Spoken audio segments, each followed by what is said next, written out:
Le Paris Saint-Germain va accélérer sur le dossier Julián Alvarez à partir de demain. Comme vous le savez, le Paris Saint-Germain a de hautes ambitions. Paris recherche un latéral gauche, un latéral droit qui peut jouer dans l'axe et un joueur offensif avant les départs. Et après, s'il y a des départs, peut-être qu'il y aura des remplaçants. Ça, c'est sûr et certain. C'est même pas peut-être, c'est sûr et certain. Julián Alvarez était annoncé proche du FC Barcelone il y a quelques jours parce qu'il y en a qui disent qu'apparemment Julián Alvarez aurait dit qu'il préfère aller au FC Barcelone. Ça, c'est l'argument des footix barcelonais, très clairement. Mais moi, j'ai pas entendu Julián Alvarez dire « je veux aller au Barça absolument ». Moi, tant que j'entendrai pas les mots sortir de la bouche, excusez-moi, de Julián Alvarez, eh ben je dirais non. Et en plus de ça, on vient d'apprendre que le Paris Saint-Germain a conclu un accord secret avec l'Atlético Madrid pour Julián Alvarez.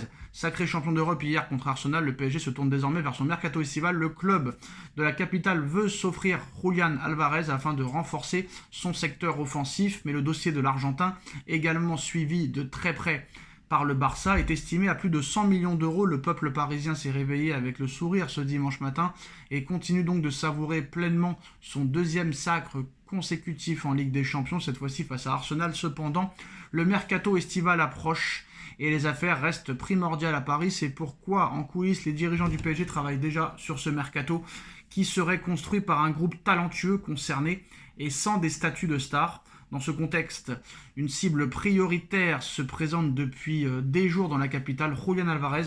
Si l'attaquant argentin de 26 ans est également suivi de très près par le FC Barcelone, puisque El Chiguirinto évoquait une volonté du joueur de rejoindre la Catalogne, mais il n'y a pas de preuve vu que c'est pas sorti de la bouche de Alvarez.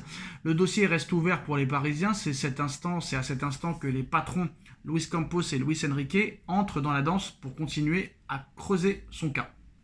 Alors, en effet, ces derniers jours, plusieurs informations avaient circulé autour de l'avenir du champion du monde 2022, que ce soit dans l'Hexagone ou dans l'autre côté des Pyrénées.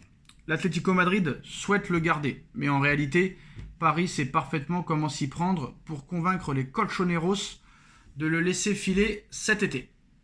Des arguments de taille qui éloigneraient le Barça du dossier, déjà actif en plus avant la fenêtre estivale en ayant récupéré Anthony Gordon. Comme l'indique le média barcelonais Catalan Sport, les dirigeants franciliens auraient ainsi entretenu un dialogue avec Fernando Hidalgo, l'agent de Julián Alvarez, afin de sécuriser son plan et de passer devant les Blaugrana. Certes, le Paris Saint-Germain a laissé le dossier au chaud avant de préparer sa finale contre les Gunners, mais ce n'était donc pas pour rien car les champions d'Europe sont enfin prêts à faire un investissement colossal sur le buteur argentin. L'Atlético de Madrid n'envisagerait un départ qu'à partir d'une offre supérieure à 100 millions d'euros et cette somme gigantesque ne semble être qu'un détail puisque c'est le profil qui plaît à coup sûr par Luis Enrique. Et Enrique est clair, il veut un attaquant mobile, capable d'évoluer à plusieurs postes offensivement et surtout avec un mental d'acier. Concrètement, le joueur doit avoir la même mentalité que ses hommes, vainqueur de 5 trophées cette saison est quasiment irréprochable. Reste à voir si Alvarez serait lui-même d'accord pour découvrir une nouvelle aventure avec les coéquipiers d'Ousmane Dembélé la saison prochaine. De son côté, l'Atlético attend une nouvelle offre à bras ouverts et compte se remplir les poches si la proposition est plus qu'alléchante, surtout que Barcola va quitter le Paris Saint-Germain. Voilà, on a vu encore une fois hier que Bradley Barcola ne sert pas à grand-chose dans cette équipe. Donc j'ai envie de te dire, non merci. Voilà, Bradley c'est bon, ça fait 3 ans, ça ne progressera pas, ça n'évoluera pas, donc ça sert à rien. Autant se faire de l'oseille sur Barcola et acheter d'autres joueurs comme Alvarez qui puissent apporter réellement quelque chose. Parce que Bradley Barcola, il apporte quoi à l'heure actuelle? Donnez-moi des arguments, il apporte quoi? Est-ce qu'il fait des passes D? Non. Est-ce qu'il marque des buts? Non. Il défend pas, il presse pas, il sert à rien. Voilà. Enrique l'a voulu, il l'a eu 3 ans, ça n'a pas fonctionné, ça n'a pas marché, donc voilà, très clairement, ça sert à rien. Voilà, force est de constater que à un moment donné, il faut sortir les mecs qui ne servent à rien. Et puis après, on verra ce qui se passera. Parce que je pense que là, il faut du sang neuf et que Barcola hier a montré ses limites. Voilà. Je pense qu'il y a beaucoup de joueurs qui ont montré leurs limites, hein. très clairement. Moi, heureusement que j'ai vu que Mbappé, lapsus révélateur. Heureusement que Barcola n'a pas tiré de penalty hier, sinon ça aurait été très chaud. Très très très très très très très chaud.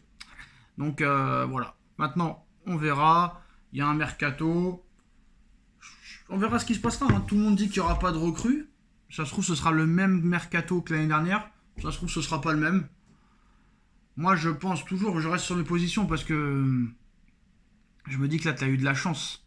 Mais bon, d'accord, Enrique est un grand entraîneur, mais moi, je pense qu'il faut plutôt prévenir que guérir. Voilà. On ne demande pas un mercato de fou. Il y aura peut-être un gardien qui sera acheté. Voilà. Ça, peut-être, c'est possible. Il y a Ibrahima Konaté qui intéresse bien le Paris Saint-Germain, qui pourrait arriver gratuitement. Zabarni, lui, pourrait être sur le départ. Konaté, pourquoi pas. Paris cherche un latéral gauche et un latéral droit pour enfin suppléer Hakimi et Mendes. Mais bon, ça fait tous les ans qu'on dit ça et à l'arrivée, il n'y a personne qui vient. Paris cherche un joueur offensif. Bon, on sait que c'est Alvarez, mais s'il n'y a pas Alvarez, parce que vous connaissez la politique, hein, on a dit que Alvarez, si un joueur ne veut pas venir au PSG, Paris ne forcera pas. Un peu comme Franco Mastantuono. On a vu ce qui s'est passé avec Franco Mastantuono. Donc, il faut rester dans cette même politique.